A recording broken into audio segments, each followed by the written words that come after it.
Je m'appelle Rose Sullivan, je suis survivante de la prostitution aussi, mais j'étais plus dans le coin ici, puis en banlieue autour de Montréal un peu. Puis ça fait, étrangement, j'ai l'impression que ça fait super longtemps que je suis sortie, là, puis ça se peut qu'il y en ait qui trouvent que c'est mêlant parce que j'ai longtemps dit que ça faisait 3 ans, puis je dis encore que ça fait 3 ans et demi, en fait, à cause d'un souvenir Facebook. Bref, tout ça pour dire que c'est ça, ça démontre que c'est pas facile et un peu mêlant sortir de tout ça, mais j'ai réussi à sortir de la prostitution après plusieurs essais, moi aussi, parce que, ironiquement, j'ai été victime d'une agression sexuelle assez violente qui m'a laissé profondément traumatisée. Puis, suite à ça, j'ai réussi à continuer encore un peu, mais c'était vraiment difficile. J'avais de la misère à sortir de chez nous carrément. Fait qu'aller rencontrer des hommes que je connaissais pas, c'était juste, c'est devenu impossible, là. Puis là, les problèmes financiers ont embarqué. Puis, bref, à un moment donné, j'ai allumé que ça faisait longtemps que j'en avais pas fait. Puis, j'ai décidé de ne plus retourner. Mais j'aurais quand même pu, là. Mais c'est ça. Honnêtement, je ne sais pas exactement comment j'ai pu toffer avec les difficultés rencontrées, mais j'ai eu vraiment beaucoup, beaucoup, beaucoup de soutien de mes proches, puis de la clé, le Calax. J'étais à Saint-Jérôme à l'époque, puis le Calax de Saint-Jérôme m'a vraiment beaucoup aidé aussi.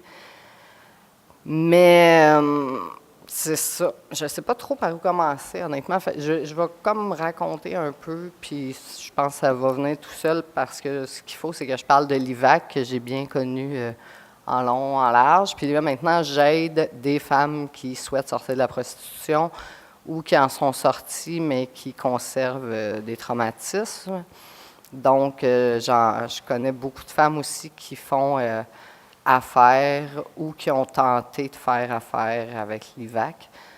Puis, je suis curieuse et un peu révoltée de nature. Puis là, tout ça s'entremêle. Puis quand quelque chose me révolte, ben je m'informe.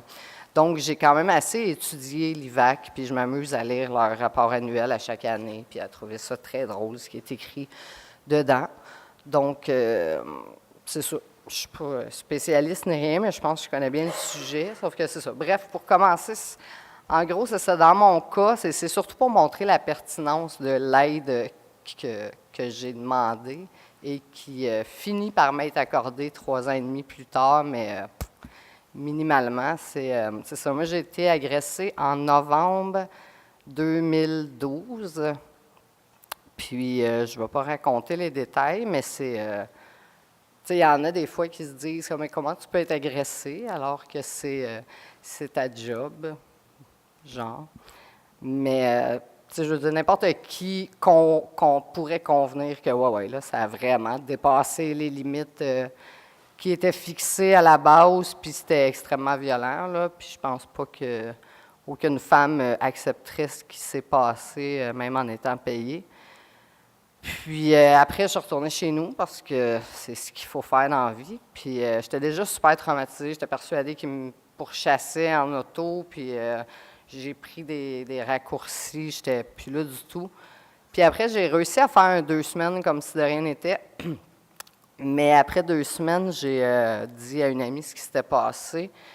Puis elle a été vraiment à l'écoute. Puis elle a été là beaucoup. Puis elle m'a suggéré d'aller au Calax, ce que j'ai fait tout de suite, parce que c'est ça, j'ai aussi des enfants, c'est une assez grosse motivation, là. Fait que j'ai été au Calax tout de suite, puis là-bas, ils m'ont parlé de l'IVAC. J'avais aussi été à Stella entre-temps, parce que je ne connaissais pas la clé, puis je pensais qu'il y avait juste Stella qui connaissait un peu le domaine. Fait que eux aussi m'ont parlé de l'IVAC en me donnant l'impression que ça serait super simple, puis que l'IVAC allait m'aider.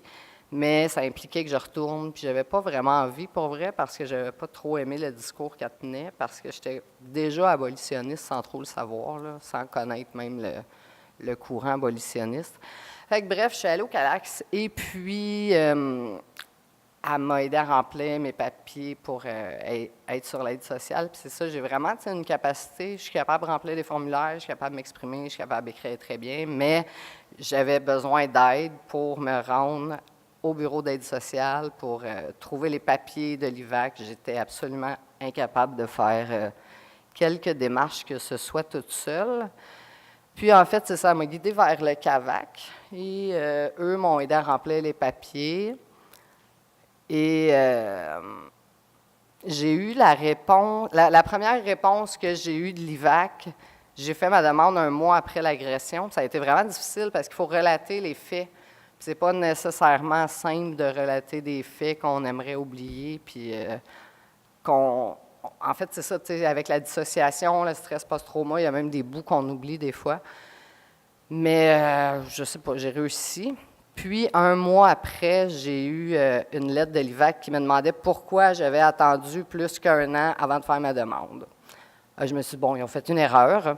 Ça arrive. Fait que je les ai appelés pour leur dire que je n'avais pas attendu 1 an. Puis là, ils se sont excusés. Ils m'ont annoncé que ça prendrait un 3 mois de plus à cause de leur erreur. Mais là, j'étais sur le point de recevoir de l'aide sociale, je pensais, j'étais supposée. Donc, je ne me suis pas trop inquiétée. Puis j'avais quand même, c'est ça, j'avais commencé à boire de plus en plus, là, parce que je voulais dormir dans la vie, puis j'étais plus capable. Là, il y a un flou, là, dans ma tête un peu, mais c'est ça, entre-temps, j'ai reçu mon acceptation de l'IVAC finalement 1 mois plus tard. Fait qu'il était en avance. Je me suis dit, oh, mais ils sont chouettes, mon Dieu. Ils m'ont dit 3 mois, puis finalement, ça a pris juste 1 mois avant d'être accepté. Puis là, ce que j'ai compris, c'est qu'ils m'offraient d'aller voir une psychologue que je devais trouver sur le site de l'Ordre des psychologues du Québec. Donc, je leur ai expliqué que je n'avais pas besoin de voir une psychologue parce que j'allais au Calax, puis j'étais quand même satisfaite, même si ma vie était un enfer. Là, suite à ça, honnêtement, j'ai un dossier épais comme ça de l'IVAC, sinon je ne me rappellerai plus de rien, mais je sais qu'ils m'ont appelé 2-3 semaines après pour avoir des nouvelles, puis que je leur ai dit que ça n'allait pas du tout, que j'arrivais plus à sortir, que les médicaments que le médecin m'avait prescrits me faisaient dormir tellement dur que je ne pouvais pas les prendre. Bref, c'était évident que je n'allais pas du tout. Puis, ils m'ont demandé de remplir des nouveaux papiers qui m'acheminaient par la poste parce que j'avais... je leur ai demandé de me les envoyer parce que je ne voyais pas comment je pouvais faire imprimer des papiers. Puis ça démontre à quel point je n'allais pas bien, là, parce que dans la vie, même si mon imprimante ne fonctionne pas, je me débrouille pour... mais bon. Et puis, de fil en aiguille, en avril, donc 6 mois plus tard, j'ai été hospitalisée en psychiatrie pendant 15 jours parce que je voulais... j'avais un plan d'établi, là. Je voulais vraiment... je voulais pas mourir parce que j'aime mes enfants, mais je voulais pas non plus que mes enfants se disent « Ma mère s'est suicidée, c'est vraiment lâche. » Mais je voulais pas non plus, pas que je trouve ça lâche, là, mais tu sais, pour un enfant, tu sais, je voulais pas qu'elles se sentent abandonnées et tout. Fait que j'avais établi un plan qui faisait que c'était comme un accident, puis là, en plus, il serait dédommagé par la SAC.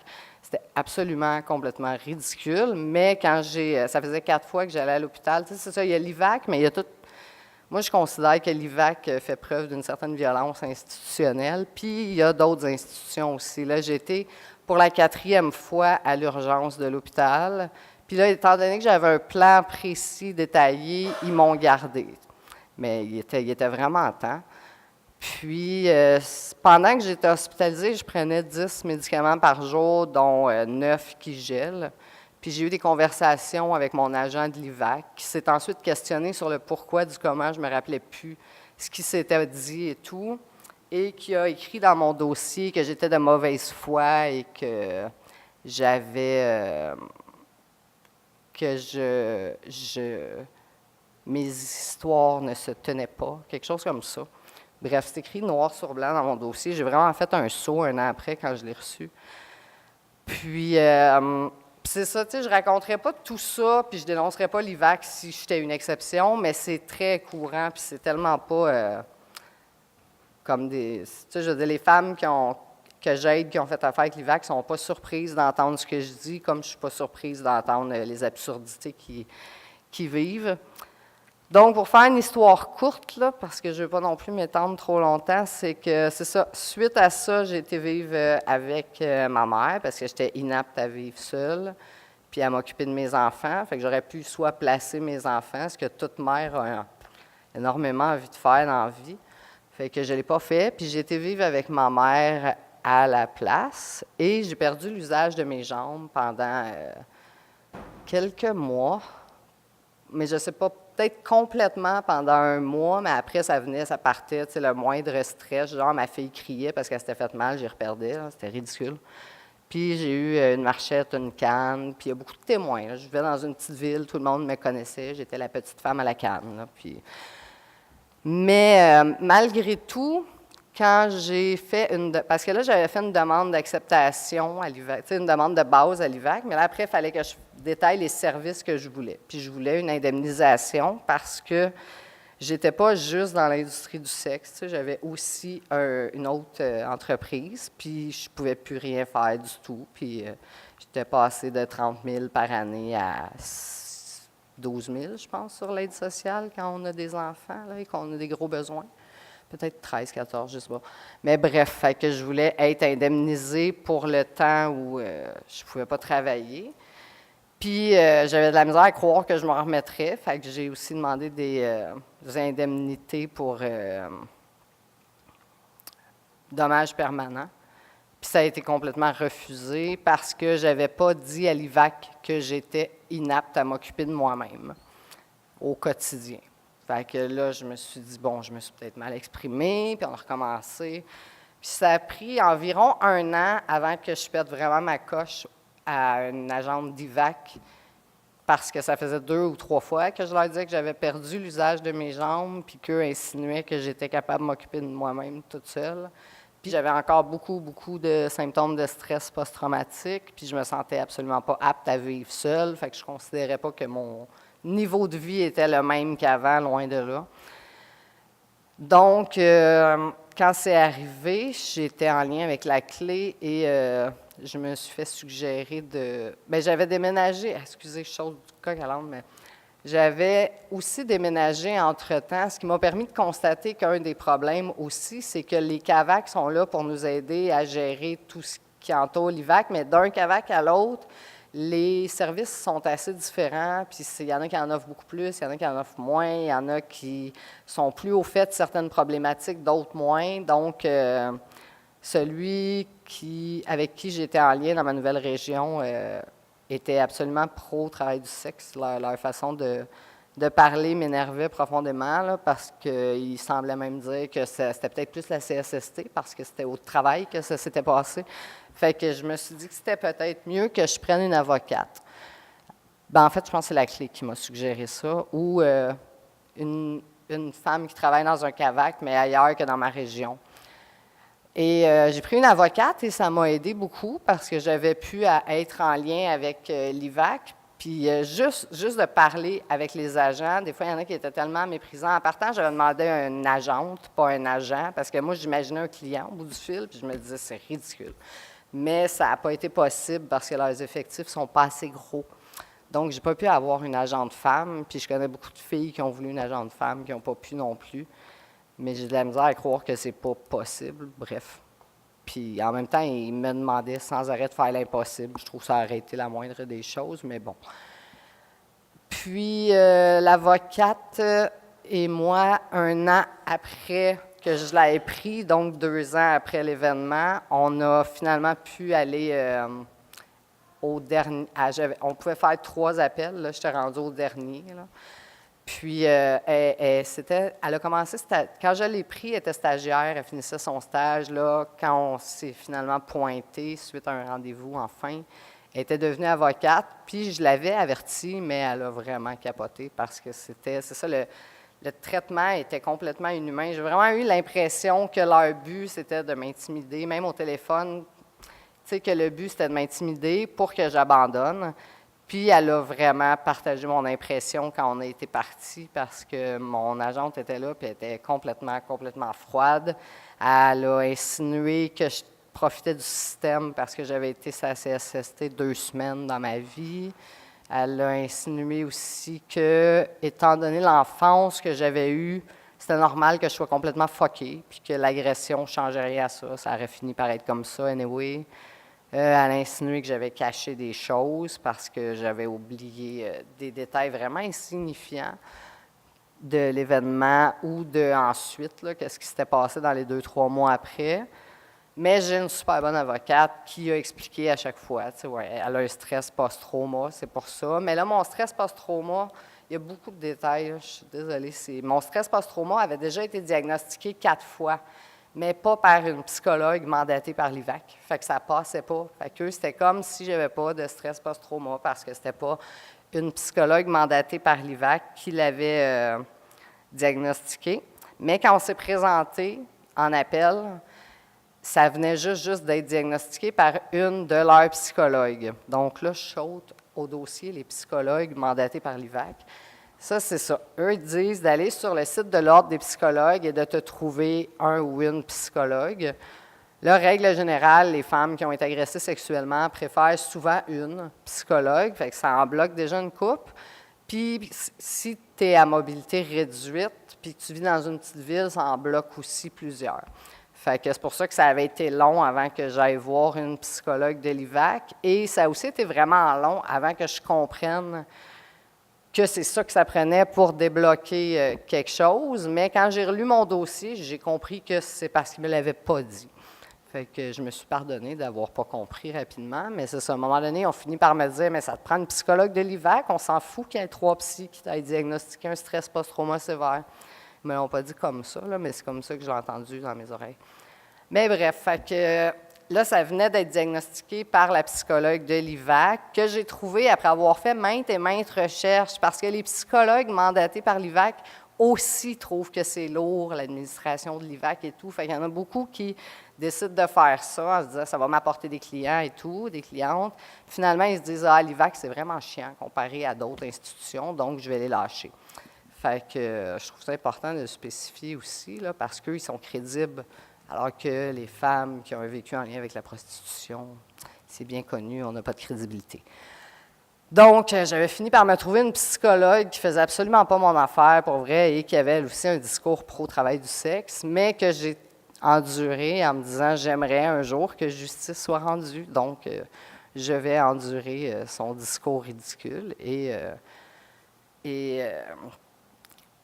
comme, c'est ça, profiter des bienfaits que ça m'apporte, si bienfaits il y a un jour. Mais ben, ça a fini par être pas pire, pour vrai, puis elle a changé son discours, fait que j'étais bien contente. Mais, puis elle a clairement vu assez rapidement que j'avais effectivement un stress post-trauma, même si je minimisais moi-même les symptômes, parce que c'est chiant d'avoir un stress post-trauma. Puis, c'est ça. Alors là, ils ont refusé quand même, puis de toute façon, même si mon avocate l'avait reçu et que la psychologue l'avait reçu, eux n'avaient pas reçu encore le diagnostic. La psychologue l'avait envoyé, eux n'avaient pas reçu encore le diagnostic, comme ça leur arrive souvent, en fait, d'être en retard sur bien du monde dans bien des dossiers. Donc, ça a été reporté de 8 mois à cause de ça. Puis là, finalement, ils ont fini par accepter à moitié, bien, aux 3/4 à moitié. Puis en bout de ligne, là, je vais avoir droit à un dédommagement qui va m'aider à repartir un peu, mais qui est quand même vraiment minime comparé à tout ce que j'ai perdu. Mais on a décidé d'arrêter la bataille là, parce que même si je travaille, c'est difficile financièrement encore plusieurs années plus tard. Donc, tout ça pour dire que j'ai vécu vraiment beaucoup de problèmes avec l'IVAC, et ce, même s'ils ont accepté mon statut de victime 2 mois après l'événement. Et donc, c'est ça, c'est un exemple parmi tant d'autres, parce que j'aimerais être une exception, mais ce n'est pas le cas. Et ce que j'ai réalisé à force de travailler avec des femmes qui ont un vécu en lien avec la prostitution, à propos des difficultés d'accès à l'IVAC, c'est qu'il y en a quelques-unes qui sont causées par le fait d'avoir été dans l'industrie du sexe et donc d'avoir un stress post-trauma. Tu sais, il y a le délai de prescription. Avant, c'était 1 an. Là, ils sont vraiment super fiers dans leur nouveau rapport d'activité d'écrire qu'ils l'ont augmenté à 2 ans, ce qui est vraiment peu quand même. Puis il y a beaucoup, beaucoup de groupes qui travaillent avec des femmes agressées sexuellement qui considèrent que le délai ne devrait juste pas exister parce qu'il y en a que ça peut leur prendre 10, 15, 20 ans avant de réaliser ou d'être capable d'en parler. Mais ils sont très, très fiers de dire que maintenant, c'est 2 ans.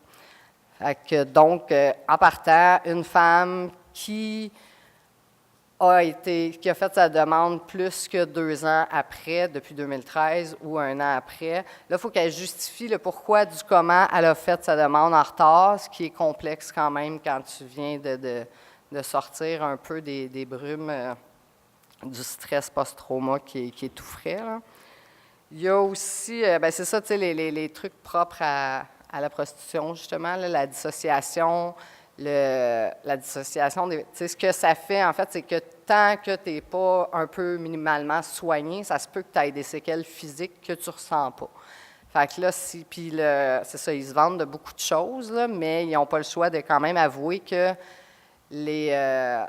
quand tu demandes plus tard, mettons que là, tu demandes, tu es accepté, tout, mais 10 ans plus tard, tu fais « OK, mais regarde, j'ai telle séquelle maintenant, je me suis mis à faire des cauchemars chaque soir. » Mais c'est très, très rarement accepté quand c'est comme une séquelle qui arrive à retardement, là, parce qu'ils trouvent ça trop difficile à prouver. Là. Ils ne peuvent pas juste faire confiance à la personne, là, parce qu'on pourrait tous abuser du système, c'est connu. Les gens aiment ça, comme se compliquer la vie pour quelques sous. Mais bref, il y a c'est ça, la toxicomanie, l'alcoolisme aussi, qui sont des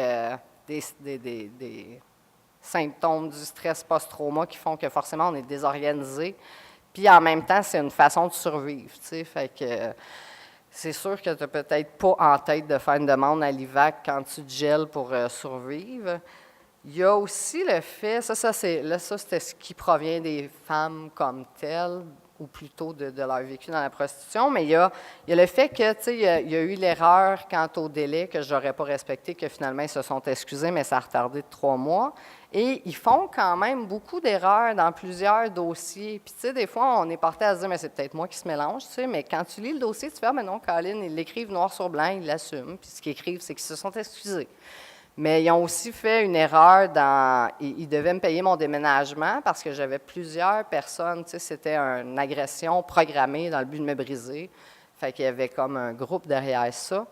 Puis, j'avais le droit d'avoir un déménagement payé. J'étais super contente. Mais le matin du déménagement, le camion ne s'est pas pointé parce que l'IVAC avait oublié de confirmer.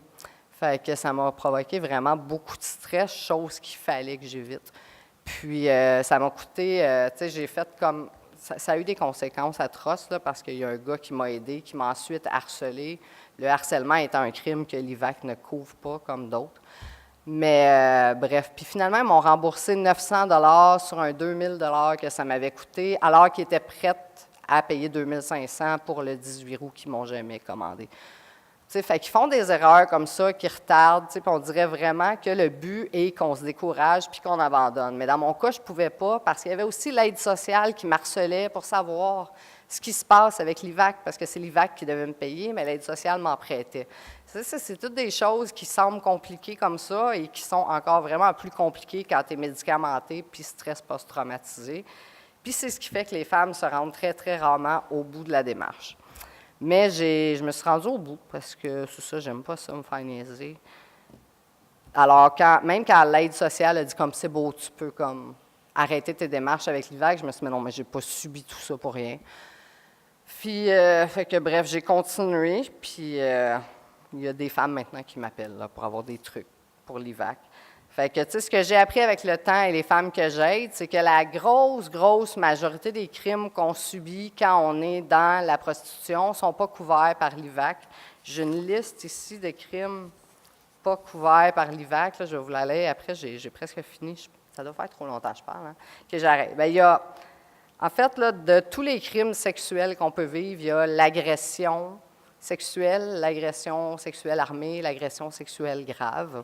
Il y a des différences entre chaque. C'est les seuls. Tu sais, le harcèlement, la traite, le proxénétisme, c'est tous des crimes qui sont dans le code criminel, mais qui ne sont pas reconnus par l'IVAC. Donc, tu sais, moi, j'ai été reconnue comme victime, puis ça a été super difficile. Fait que les femmes qui ne sont pas reconnues comme victimes ont juste même pas aucun recours.